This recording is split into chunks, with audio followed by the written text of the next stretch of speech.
Chapter 23, One Small Step. A human being on the moon. It was hard for most people to believe that something that humankind had dreamed of for thousands of years was finally coming true. It also amazed many Americans to learn what an expensive trip it was. Together, the Apollo missions cost a mind-boggling $24 billion, or about $156 billion in today's dollars.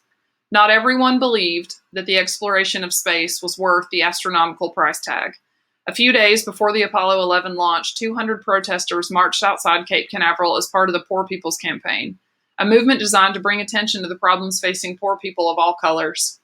At the beginning of the 1960s, the space program and the civil rights movement shared a sense of optimism. Scientific idealists believed that the technical know-how would make the future better, and civil rights advocates fought hard to ensure that everyone, regardless of race or color or background, would receive the blessings of democracy that the United States Constitution promised all of the country's citizens.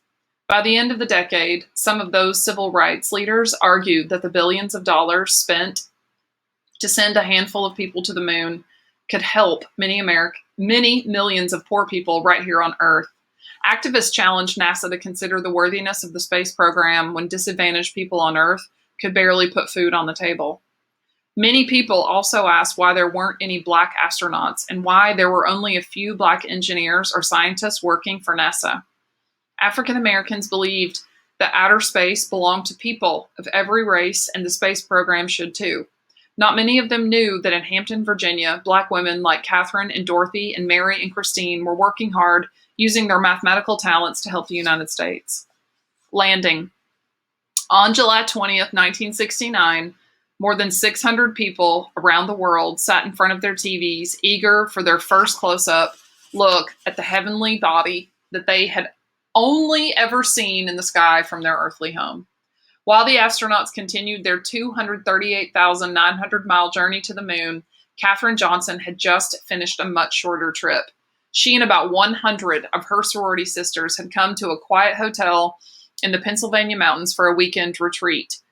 Even there, however, everyone was eager for news of the historic voyage.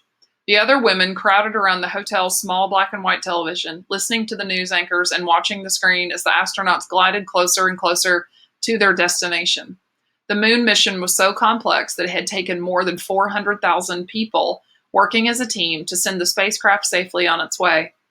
Since the early 1960s, when President Kennedy announced that he wanted America to land a person on the moon, Katherine Johnson had worked hard on the analysis that had eventually made this day possible.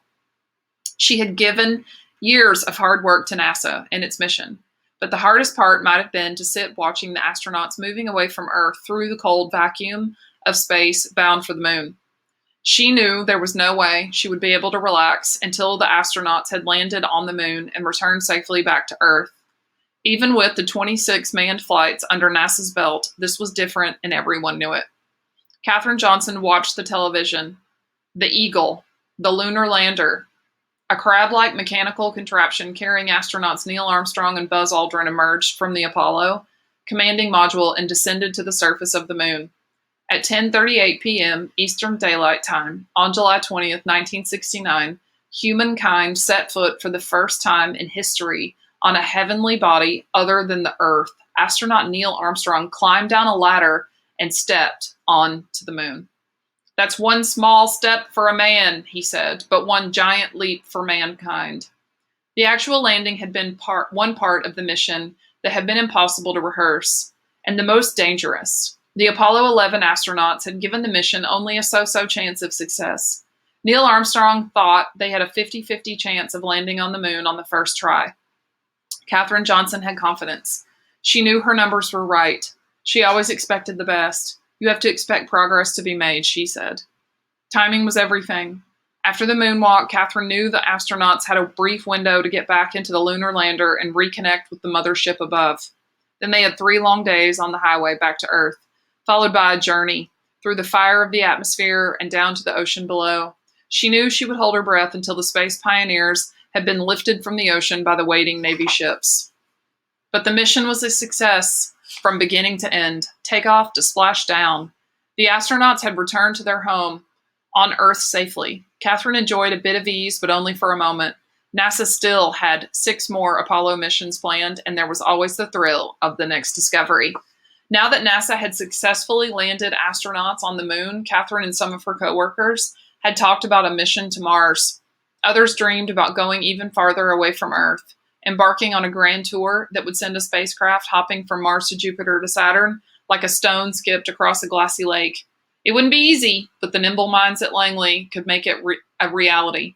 Catherine thought, why shouldn't flying a person to Mars be any less achievable than sending a man into orbit around Earth or landing a man on the moon? One thing built on the next. Catherine Johnson knew. Once you took the first step, anything was possible. The end.